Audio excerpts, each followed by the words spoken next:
आमिर खान के भाई फैसल खान ने आमिर खान पर गंभीर आरोप लगाया। उन्होंने आरोप लगाया कि इसका भाई आमिर खान उसे जलते हैं, इसीलिए इनके साथ धोखा हुआ है, इनको पागलपन के लिए एक मजबूर किया गया है। वो पागल नहीं है, स्वस्थ है। और क्या क्या वो बोला है उन्होंने और उनके वकील ने आमिर खान पर क्या क्या और आरोप लगाया, जानते हैं प्रेस कॉन्फ्रेंस में। बेनिफिट तो मैं नहीं चाहता हूँ, मैं खाली चाहता हूँ कि मेरा नाम क्लियर हो। मैं नहीं चाहता हूँ कि ये प्रेस कॉन्फ्रेंस इसके लिए नहीं है कि मुझे काम मिल जाए, तो मेरा काम देखकर ही काम मिलेगा मुझे, और वो वही है कि ऊपर वाला ही देगा। ये बेनिफिट ये नहीं, बेनिफिट ये है कि मैं मेरी फैमिली से दूर हो रहा हूँ, ये मैं उसकी तरफ लीगल स्टेप्स भी लेने वाला हूँ। तो ये प्रेस कॉन्फ्रेंस उसके लिए किया गया है कि भाई मेरे फैमिली वालों मेरे पीछा छोड़ो, और जो मेरा नाम खराब किया गया है वो सच जाहिर हो दुनिया के साथ, इसके लिए किया गया हुआ है। लेकिन मुझे क्या लगता है कि हर चीज का एक वक्त मुकर्रर है जिंदगी में, वो मेरे हाथ में भी नहीं है। तो वो इतने साल के बाद, जैसे मैंने एग्जांपल देता हूँ, मैं असिस्टेंट डायरेक्टर के तौर पे इंडस्ट्री में आया, कैमरे से क्या मतलब जुड़ता हुई सिकंदर और तुम मेरे हो, लेकिन फिर मैंने डायरेक्ट किया फैक्ट्री इतने सालों के बाद, तो क्यों किया वो भी मुझे नहीं, मैं तो डायरेक्शन में जा रहा था, बट पता नहीं मैं उसका एक्टिंग में चला गया। तो वो क्यों हो रहा है वो ऊपर वाला जानता है। आज जो प्रेस कॉन्फ्रेंस होना था तो हो गया, और आप लोग सब क्या हैं, और जब वक्त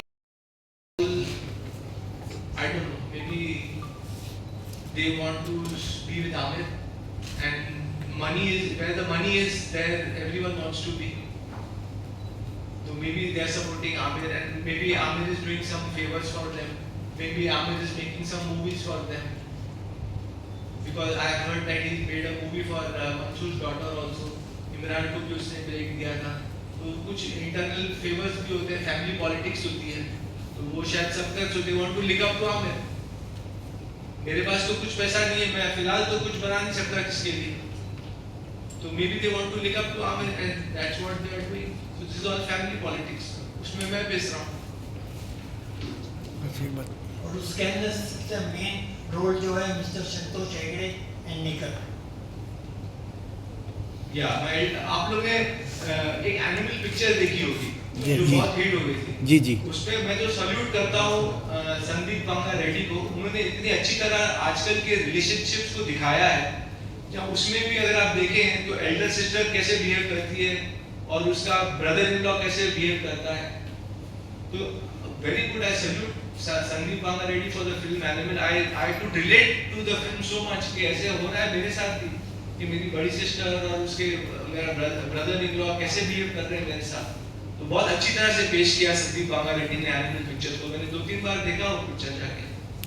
आपको आपकी डैडी की प्रॉपर्टी में से कुछ हिस्सा मिला सर? जी, डैडी के प्रॉफिट से मुझे कुछ हिस्सा मिला था, और वो मैंने यूज अप कर लिया पिक्चर बनाने में और अपने काम में प्रूव करने को। जो फैक्ट्री पिक्चर मैंने बनाई थी तो उसमें यूज हो गया, और कुछ मैंने रखा भी है, थोड़ा कुछ पीपीएफ बनाया था वापस, तो कुछ वहाँ भी इन्वेस्ट हुआ है थोड़ा पैसा। अच्छा, एक सर पूछना था, अगर कल हो करके आमिर जी बोले जो हुआ वो भूल जा, मिल के काम करते हैं, जी, अगर आमिर सर कल जिससे प्रेस कॉन्फ्रेंस आपने की है, कल उन्होंने बोला कि बेटा जो हुआ उसे भूल जा, नई ज़िंदगी फिर से शुरुआत करते मिल करके, तो क्या फिर साथ में काम कर रहेंगे साथ में दोनों भाई? डिपेंड्स कि वो किस तरीके से माफ़ी मांगते हैं मुझसे, और फिर मैं तो चाहूँगा कि वो दुनिया के सामने भी आके माफ़ी मांगे, सिर्फ मेरे साथ रूम में बैठ के माफ़ी ना मांगे, यहाँ सामने आके बैठे और बोले कि दुनिया को बोले, प्रेस को बोले कि मैं गलत था। क्योंकि रूम में तो कोई भी माफ़ी मांग देगा, मैं साथ में हो जाऊँगा तो ऐसा लगेगा कि फैसल क्या कर रहा है यार, कभी बोलता है कि हाँ मिलूंगा, कभी बोलता है कि मैं छोड़ रहा हूँ फैमिली को।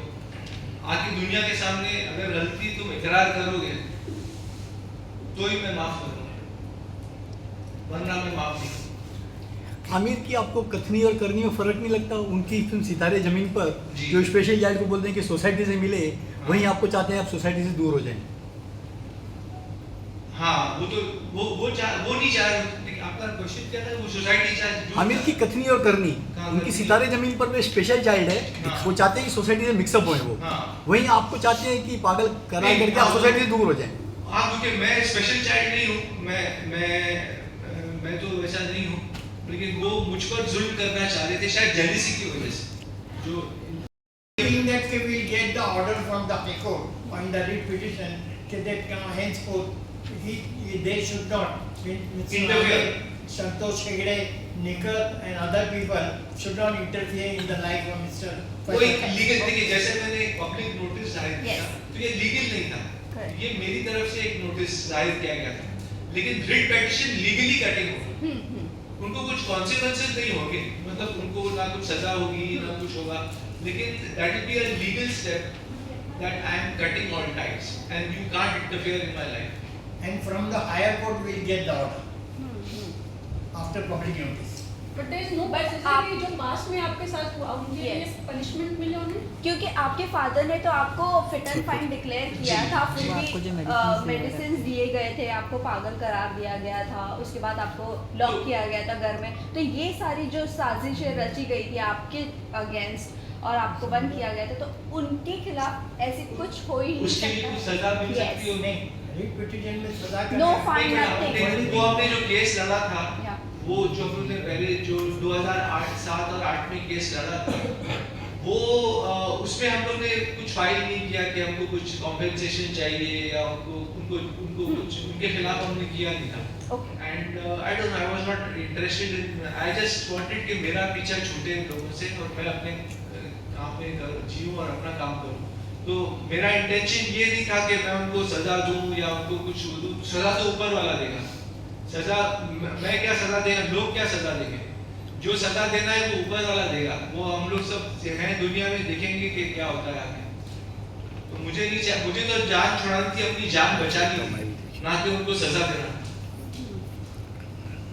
But how is it Fazal this way like Bollywood में एक तो आपने ओपनली बात की है, बहुत बड़ी बात है, इजी होगा आपके लिए आगे बढ़ना बॉलीवुड में? What do you think?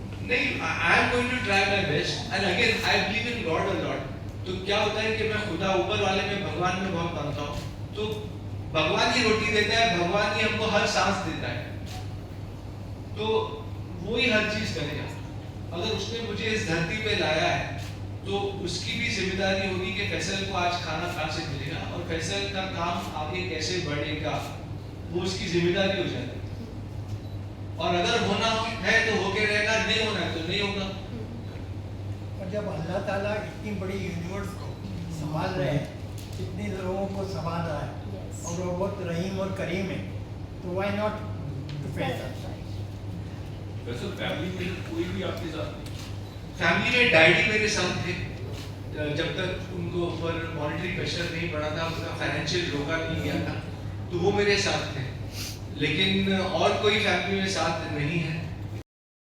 मैं अपने काम से प्रूव कर दूंगा कि मैं क्या हूँ। तो इस बीच में मुझे मौका मिला और मैंने फैक्ट्री पिक्चर डायरेक्ट की, उसमें एक्ट भी किया और उसमें गाना गाया, उसमें राइटिंग में भी इन्वॉल्व था, प्रोड्यूसर्स भी नए थे वो प्रोजेक्ट के, फैक्ट्री पिक्चर के, तो मैं प्रोडक्शन के भी डिसीजंस लेता था, तो पूरा भार फैक्ट्री का मेरे ऊपर आ गया था। मैंने एक पिक्चर बना दी फैक्ट्री, उसको रिलीज भी कर दी ऊपर वाले की मर्जी से, और यही मैंने चाहा कि दुनिया ये देखे कि अगर मैं एक वाकई एक पागल इंसान हूँ तो मैं एक पिक्चर कैसे बना सकता हूँ, इतना मेहनत करके, उसमें एक्ट भी करके, डायरेक्ट भी करके। उसमें प्रेशर बहुत था मुझे क्योंकि मैं दोनों काम संभाल रहा था, लेकिन मैंने कहा कि चलिए मैं अपने काम से ही प्रूव करूंगा कि मैं पागल हूँ या नहीं। तो ये सब काम चलता गया और अब जब एक इंटरव्यू आया, तो ये तो 2021 की बात थी, तो पिक्चर भी रिलीज हो गई फैक्ट्री। अब मैंने कुछ प्रोजेक्ट्स लिखे थे लॉकडाउन में जो मैं स्टार्ट करना चाह रहा था, तो मैंने एक इंटरव्यू दिया पिंक विला में, और वो इंटरव्यू के बाद फैमिली वाले नाराज हो गए मुझसे, और मैंने इंटरव्यू को इसलिए नहीं रोका, मेरे सवाल पूछने से जो मेरे फैमिली के बारे में पूछ रहे थे, क्योंकि मुझे सच को बाहर लाना था और मैं एक सच्चा इंसान हूँ, तो जो भी हुआ, क्योंकि मैं यूँ छुपाऊँ, अगर सामने वाला जर्नलिस्ट मुझसे सवाल पूछ रहा है तो मैं जवाब दूंगा। मैं क्यों बोलूँ कि नहीं, मैं इस सवाल का जवाब देना नहीं चाहता। तो अगर मैं ऐसे बोलूँगा मतलब मैं कुछ छुपा रहा हूँ, और मैं ये नहीं चाहता कि मैं कुछ छुपाऊँ और लोगों को रूबरू ना करूँ मेरे साथ क्या हुआ है। तो जो सवाल पिंक विला के एंकर अविनाश ने मुझसे पूछा तो मैंने उसका सही सही जवाब दिया, सच्चा जवाब दिया।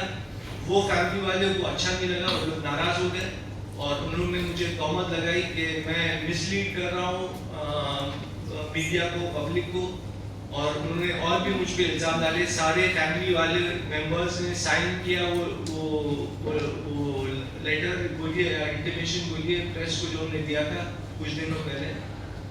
तो मैंने फिर उसका जवाब ये दिया कि मैं फैमिली से अलग हो रहा हूँ और मैं ऐसी फैमिली में चाहता नहीं जो मुझे नुकसान पहुँचा रही है, जो मुझे हार्म कर रही है और मुझे बार बार रोक रही है आगे बढ़ने से। तो इससे बेहतर मैंने ये समझा कि मैं फैमिली से अलग हो जाऊँ और दूर हो जाऊँ।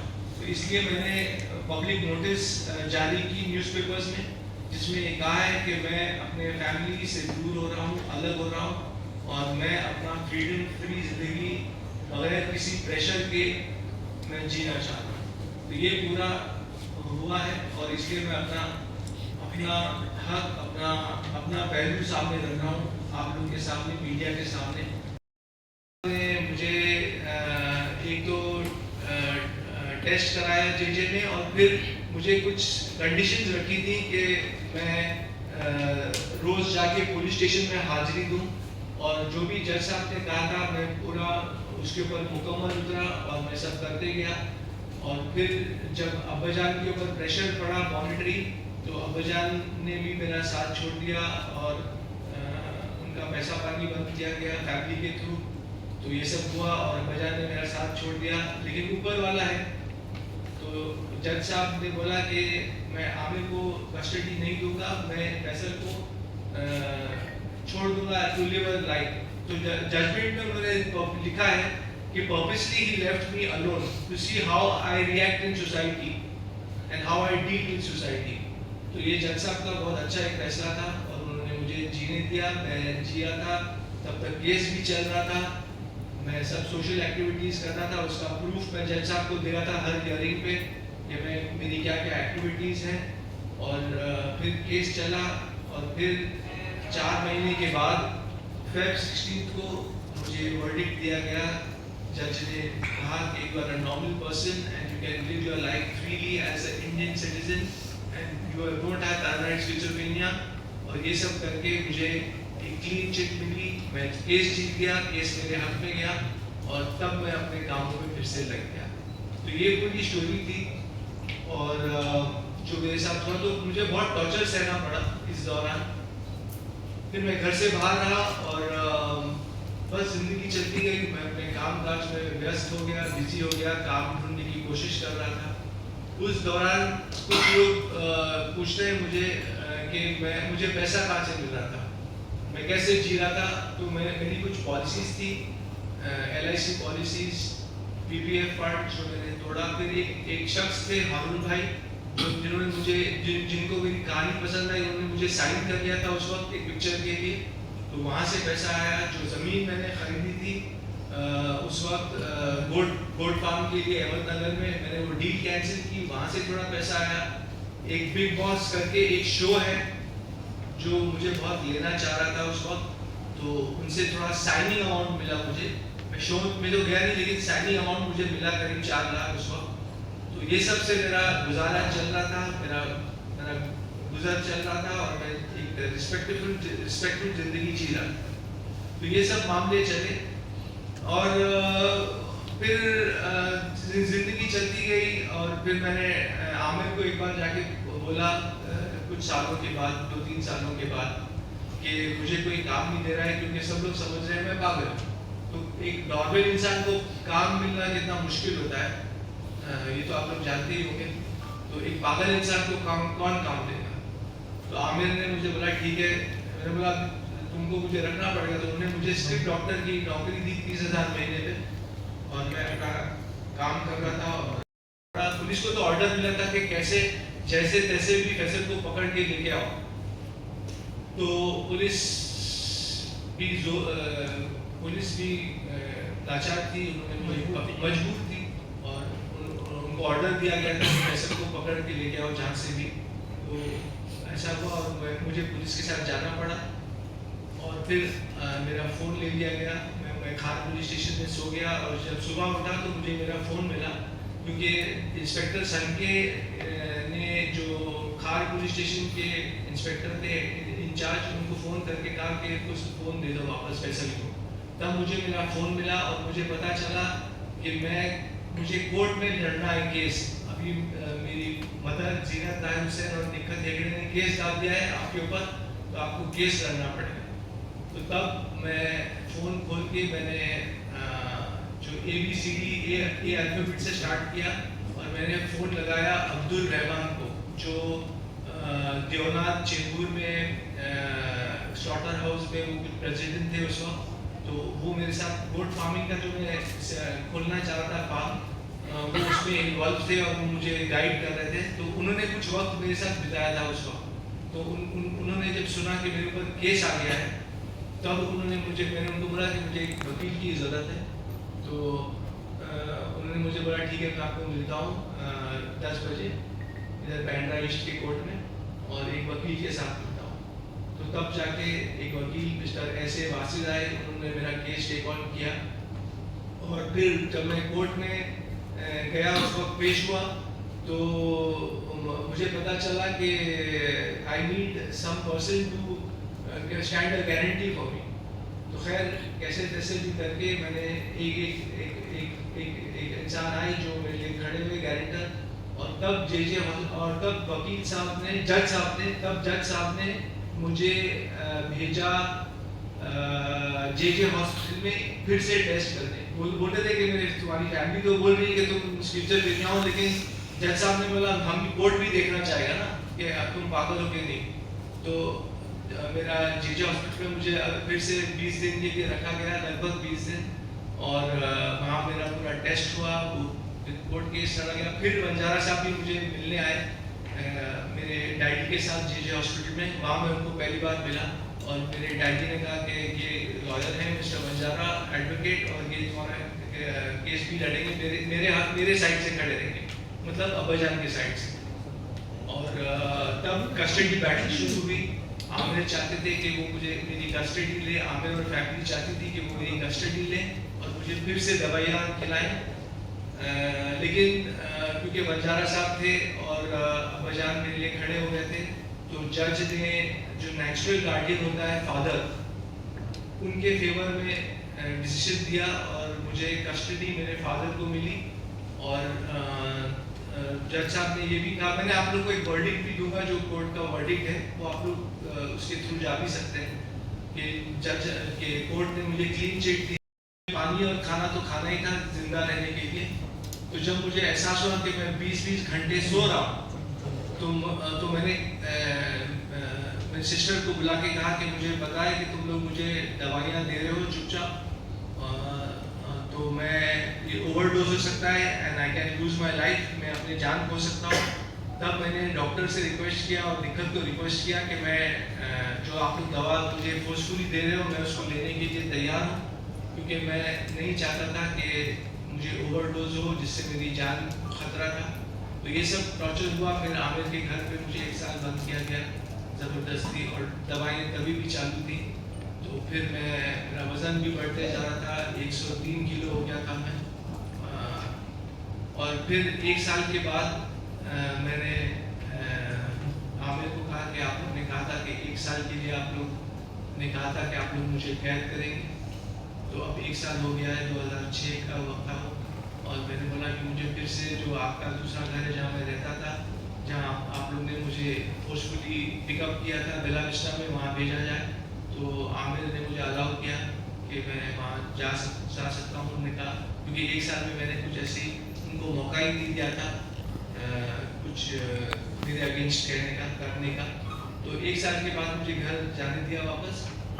और फिर 2007 में फिर सब ठीक चल रहा था। मैं कुछ गोट फार्म स्टार्ट करने की कोशिश कर रहा था, और उसके यहाँ अहमदनगर में एक मैंने ज़मीन वहाँ गोट फार्म स्टार्ट करने की मैं कोशिश कर रहा था और कुछ लोगों को मिल रहा था उसके लिए, तो वो सब काम चल रहा था। सडनली आमिर ने मुझे 2007 में बुला के दोपहर को डॉक्टर हरीश शेट्टी और आमिर ने कहा कि तुमको कल जाना है, अपनी सिग्नेटरी राइट्स देना है। अब सिग्नेटरी राइट्स वो होता है कि आपका पूरा हक एक इंसान का छीन लिया जाता है और आपको कोई पावर नहीं रहता है साइन करने का और आपका अस्तित्व बिल्कुल शून्य हो जाता है, जीरो। मतलब आप एक आदमी हैं, आप जी रहे हैं, लेकिन आप कुछ काम काज नहीं कर सकते, कोई चेक साइन नहीं कर सकते, कोई अग्रीमेंट साइन नहीं कर सकते।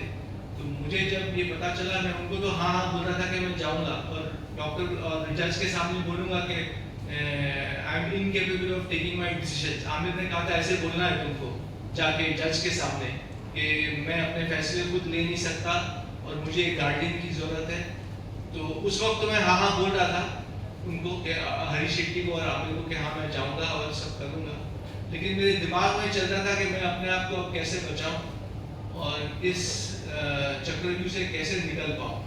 और तब मैंने फैसला किया घर जाकर कि मैं घर छोड़ दूंगा और मैं घर से निकल। उनका पहला लाइन था डॉक्टर हरीश शेट्टी का कि इसकी गुरबी निकालनी है।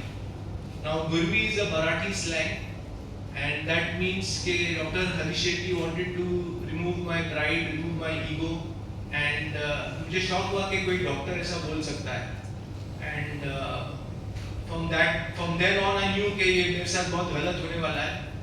और मेरी बहन निखत हेगड़े, संतोष हेगड़े और मेरे अंकल इम्तियाज वो उस वक्त वहाँ डॉक्टर के सामने थे, लेकिन उन्होंने कुछ कहा नहीं। डॉक्टर को क्या आप ऐसे कैसे बात कर सकते हो। और फर्स्ट ऑफ ऑल आमिर ने भी आके मुझे गलत तरीके से पकड़ा और पुलिस के साथ आए थे आमिर 2005 में मेरे घर पे, जो उनका ही घर है असल में, बेला विस्टा में। और उन्होंने मुझे धमकी दी कि अगर तुम नहीं चलोगे साइकियाट्रिस्ट के पास तो तुमको दूसरे रूम में डॉक्टर है, वो तुम्हें इंजेक्शन देगा, तुम्हें अनकॉन्शियस करेगा और तुमको ज़बरदस्ती लेके जाया जाएगा मेंटल इवैल्यूएशन कराने के लिए। तो मैं तो शॉक में भी था और मैंने आमिर को उस वक्त बोला कि ये सब करने की क्या जरूरत थी, अगर तुमको मेंटल इवैल्यूएशन करना ही था तो मुझे ऐसे ही बोल देते, मैं तो तैयार था। और मैं उस वक्त उनके साथ चला गया कोजी नर्सिंग होम में। वहाँ पर उन्होंने मेरा फ़ोन भी ले लिया, मेरे अंकल इम्तियाज़ ने मेरा फ़ोन ले लिया और मैं बिल्कुल लाचार था, हेल्पलेस था और उनकी मर्सी पे था आमिर खान और फैमिली के। और फिर डॉक्टर ने जब ऐसी बात की तो मुझे मालूम पड़ गया कि मेरे साथ बहुत गलत होने वाला है और मुझे हर चीज़ सहनी पड़ेगी। लेकिन उस दिन भी मैंने उन लोगों को कहा था कि मैं एक चीटी हूँ। मेरे सिस्टर निखत और संतोष हेगड़े को मैंने कहा था कि मैं चीटी हूँ इस वक्त, लेकिन एक दिन आएगा जब चीटी भी हाथी को मार गिराएगी और शायद वो दिन आज आ गया है। मैं सबके सामने ये कहना चाहूँगा कि मेरे साथ बहुत गलत हुआ और मैंने बहुत सहा उनकी और उनके टॉर्चर को सहा मैंने। बहुत ट्रॉमेटिक टाइम था मेरे लिए। तो ये 2005 में मुझे पहले कोजी नर्सिंग होम में बंद किया गया, ज़बरदस्ती दवाई दी गई गलत सलत। और फिर आमिर 19 दिन के बाद मुझे आमिर के घर पे कैद कर दिया गया, जहाँ रूम के बाहर बॉडीगार्ड्स रहते थे और मुझे ज़बरदस्ती दवाई दी जाती थी। और जब मैंने कोजी नर्सिंग होम में भी कहा था कि मुझे दवाइयाँ की ज़रूरत नहीं है, तब भी मुझे फोर्सफुल मेडिकेशन दिया। एक ड्रग का नाम है सेरेनेस, जो उसका टेस्ट भी नहीं आता है और वो कलरलेस भी रहती है, वाटर के कलर की रहती है। तो वो बॉडीगार्ड सब लोग मुझे वो दवाई देते थे, पानी में इंजेक्शन